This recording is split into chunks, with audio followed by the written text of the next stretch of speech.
Hello, Commodore fans, wherever you are listening, however you may be, thank you so much for joining us here on episode 9 of the Dore Report, presented by the great folks at Alaco Hardwood Flooring. If you're looking for someone trustworthy and reliable to apply new hardwood flooring, look no further than the folks at Alaco Hardwood Flooring. Jimmy Alaco and his staff is the best in town and will get your job done in a heartbeat. No matter what style you are going for, you can trust your flooring job to Alaco Hardwood Flooring. Take a walk through the woods in your home every day. Get your job started today. For more information, log on to alacohardwoodflooring.com or call 615-356-0303. And always great thanks to the great folks at Alaco Hardwood Flooring. They do a tremendous job in the Nashville area, and definitely need to call them, give them a call whenever you need a new hardwood flooring job done. So always great thanks to the good folks at Alaco Hardwood Flooring. Welcome into another episode of the Dore Report presented by Alaco Hardwood Flooring. I am happy to be joined by Mitch Light, managing editor of Athlon Sports. He is joining us here to talk about Vanderbilt's matchup with Missouri tomorrow at noon Eastern time in Columbia, in a very chilly Columbia. Mitch, how you doing? Billy, I'm doing quite well, and as you mentioned, chilly Columbia. I am packing. Before we started, I was packing extra layers. Yes, that's a smart move, as it's supposed to be 29 degrees at kickoff in Columbia, Missouri. It's supposed to get all the way back up to 35 too, so maybe it'll warm up a little bit. But I want to start by talking about this Missouri game. Obviously, the Commodores coming off a bye week. Usually off the bye, the Commodores have been able to, sort of create some new offensive wrinkles. Do you think Ludwig, and with Mason in there as well with some input, has created any offensive wrinkles, and maybe we could see more guys in new places here against Mizzou? It's interesting you say that, because the last game, the Arkansas game 2 weeks ago, saw a new offensive wrinkle that I was not expecting at all, that I don't think many Vanderbilt fans was expecting. And not that it was a huge impact in the game, but they brought in Mo Hassan, the backup quarterback, and 3 snaps. And it was funny, I was talking to Andy Ludwig yesterday for my pregame radio show, and I said, I didn't even notice Hassan was in the game, but I saw the the quarterback fake the handoff and take a step forward on his own, and I just figured that it wasn't number 14, it wasn't Kyle Shermer, and obviously it wasn't. And so we might see a little bit more of that. I mean, not a lot. Obviously you don't want to take Kyle Shermer off the field. Another wrinkle we had seen is Javion Marlowe, who has a freshman who they weren't really planning on playing. They played him in the Tennessee State game, taking advantage of that new redshirt rule where you can play up to 4 games. Then there's some injuries. Marlowe has played 4 games, so they have a decision to make. Do they keep him in the rotation? He's only been in there for a few snaps a game, but they've been effective snaps, or do they preserve his red shirt? So that'll be something to watch. But beyond that, I don't see any new wrinkles. We saw a really effective use of the screen pass.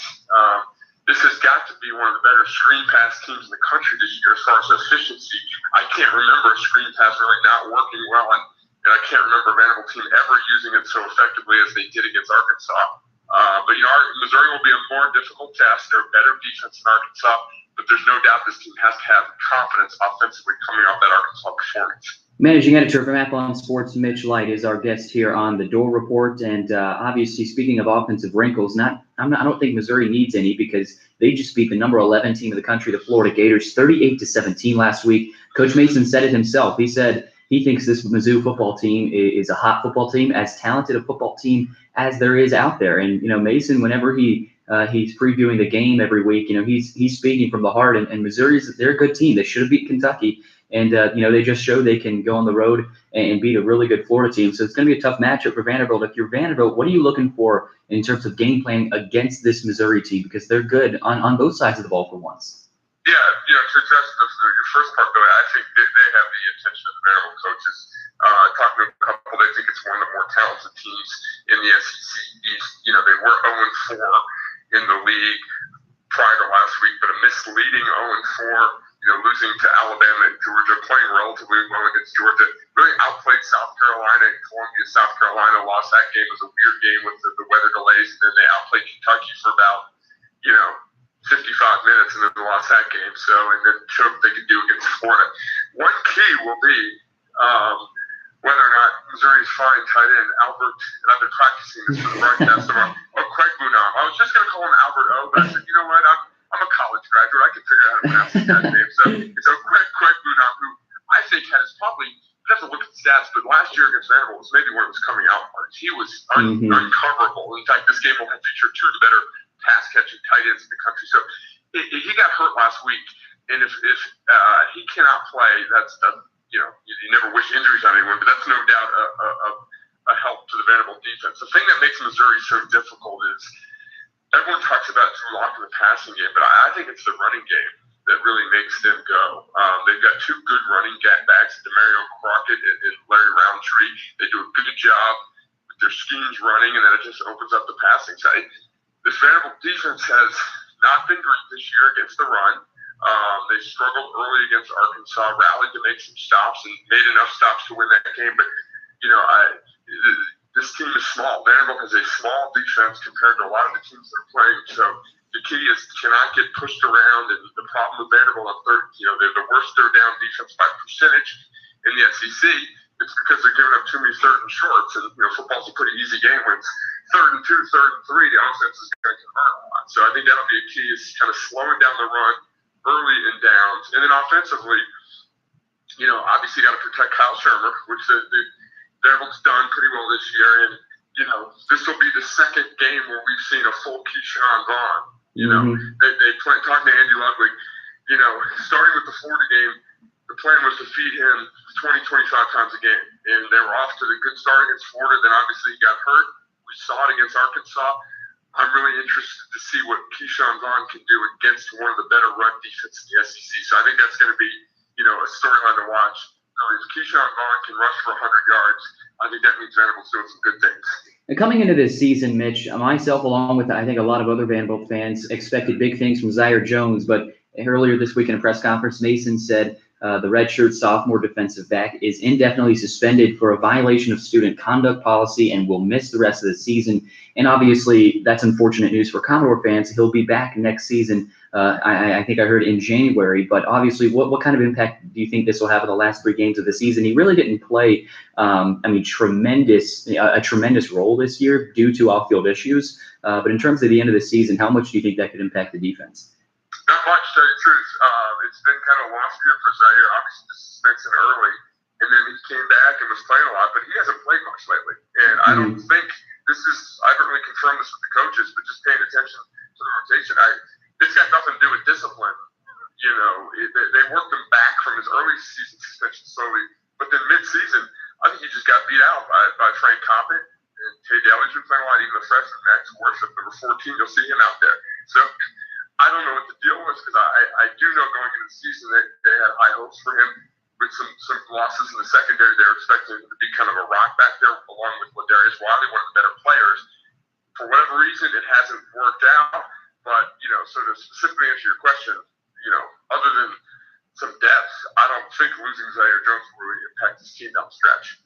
Well, Mitch, I think another interesting tidbit about this Vanderbilt defense, they are one of the SEC's best at forcing turnovers. And obviously with, bringing in Jason Tarver, you expected a little bit of a change in this defense. But his mantra all season has been, ball hawk and all gas, no breaks. And there's been Vanderbilt's 16 takeaways. Those are 4th most in the SEC. So if the Commodores can force turnovers, do you think they have a chance at beating Missouri? Sure. That's going to be a key. You look at they did a good job against Arkansas, forcing 2 turnovers, scoring twice on turnovers. And, it's funny. There's so much that goes into a play. Because I was talking to Jason Tarver yesterday, and I was complimenting Michael Owusu, who hasn't played much, who's playing more as the season progresses, the outside linebacker, that he got pressure on the quarterback at Arkansas and then forced a kind of a weak early throw. And Jawan Williams stepped in and made a nice interception. And he's like, yeah, that happened. But also what happened is Dario Dingbo did this against his guy. This guy did this, forced him. It was just a good lesson in football that, we think as fans and media, we can sit there and know what's going on. But he pointed to that specific play, if you remember, like 6 guys doing their job, which led to a turnover. So that's why coaches always preach, it's the ultimate team game and everyone's got to do their job. So, yeah, Vanderbilt's going to have to force some turnovers, give itself a short field. And they've done a good job with that. For the most part, I think a lot of times turnovers, I don't want to say fluky, but you see a year like last year, Vanderbilt didn't have a lot of turnovers. A lot of times that turns in your favor. The ball kind of bounces your way. Now there's certain programs, like look at Texas Tech with Alex Gibb, their defensive coordinator, going back to his time at Houston. Man, certain programs force more turnovers, and hopefully that's the case here. Jason Tarver's defenses will always force turnovers, but you can't always rely on that. So Vanderbilt can't just rely on turning Missouri over. They're also going to have to stop them. Switching back over to offense, I want to talk about the receivers now. You got obviously Kalijah Lipscomb's the leader in the clubhouse, 58 catches, 632 yards, 6 touchdowns. And you look at some of the other guys. Chris Pierce, I feel like, has been a little bit of a disappointment. Early in the year, he looked good, but against SEC competition, not as much. And then you look at some younger guys like Cam Johnson, obviously out with an injury. But other than Kalijah Lipscomb, a guy that has really impressed me is C.J. Bowler. Coming into the season, Mitch, did you expect him to do this well and against this good of competition? I mean, he's played well against SEC teams.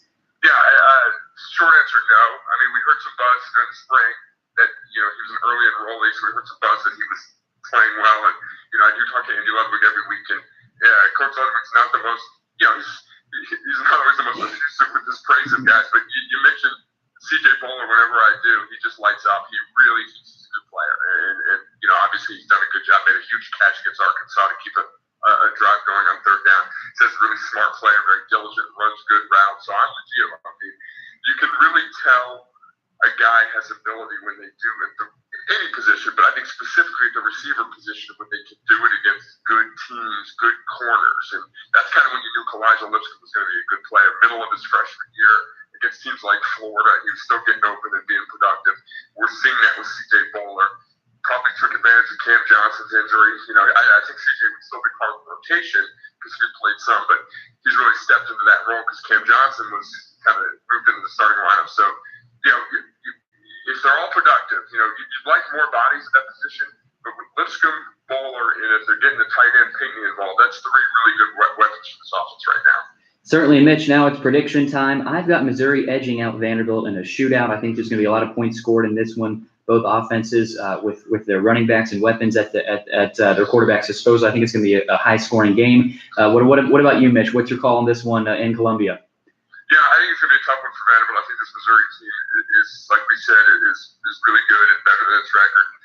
The boys in Vegas aren't always right, but the spread seems a little high. I think you got 16 points this week. So I'll go something like 31-23 Missouri. I think maybe not as much of a shootout as you think. I don't think we'll see like the Arkansas Vanderbilt game as far as that much offense. Weather might affect some, although these guys usually they can deal with the conditions. So I'll go 31-23 Missouri, and obviously hope I'm wrong. Real quick here, Mitch, before we close things out, I'm not sure if you were at the basketball game or not to open the season on Tuesday night. Vanderbilt took on Winthrop 92-79. They won the game. Got off to a slow start. Defense looked a little shaky, but you look at the young guys, Garland, Chateau, and Aaron Neesmith, and also Matt Ryan. Man, he can shoot the lights out. But, I mean, this team looking really impressive. If they can get that defense figured out, this could be a dangerous team in March. What do you think? Yeah, I mean, I was at the game, and I pretty much agree with all your sentiments. Darius Garland was even – I'd seen him play in high school and watched him in All-Star games, but quite frankly, he was better than I thought. He was, just really, really, really good. Chateau did some things that we have not seen from a Vanderbilt player ever, it's kind of versatility. And Matt Ryan's going to be a key player for this team. I thought obviously Garland and Chateau were the true difference makers in the game, but it was Matt Ryan's shooting that really got Vanderbilt over that slow start and got them to the lead and let them relax. And hey, a guy that I know Vanderbilt fans aren't forgetting about, but Saban Lee was terrific too. Darius Garland never signed with Vanderbilt. They still have a really, really good point guard in Saban Lee. I mean, he's a tremendous athlete, and I think he's going to have a really big sophomore season. No doubt. I cannot wait to see how the pinnacles this team can reach this year, and they will face USC on Sunday night. You can watch it on the Pac-12 network if you can find it. But most people probably can't watch it on the Pac-12 network, unfortunately. Yeah, that's been a tough channel to find the past few months. But certainly cannot wait to watch the rest of this season. Once again, Commodores will face off against Missouri. Mitch, you're about to head up to Columbia with the team. So safe travels and good luck with your football viewing weekend. Thanks for joining us. Thanks, Billy. Take care, bud. Yeah, sure. That was Mitch Light, managing editor at Athlon Sports. Always great to have Mitch on the show. He's a tremendous guest, and he does a great job managing everything that goes on with the Athlon Sports preseason magazines with college basketball and college football. So he's got a big weekend ahead of him. He's very knowledgeable with every team around the country. He does a Cover 2 podcast with Braden Gull, so tune into that. You can look that up on iTunes. He does a tremendous job, and cannot wait to have him on the show, continuing on with the basketball season, because he will be attending a lot of those games, and as well as baseball season. Well, folks, that does it here for episode 9 of the Dore Report, presented by Alaco Hardwood Flooring. For myself, Billy Derrick, and my guest co-host for this episode, Mitch Light, you've been listening to the Dore Report, presented by Alaco Hardwood Flooring.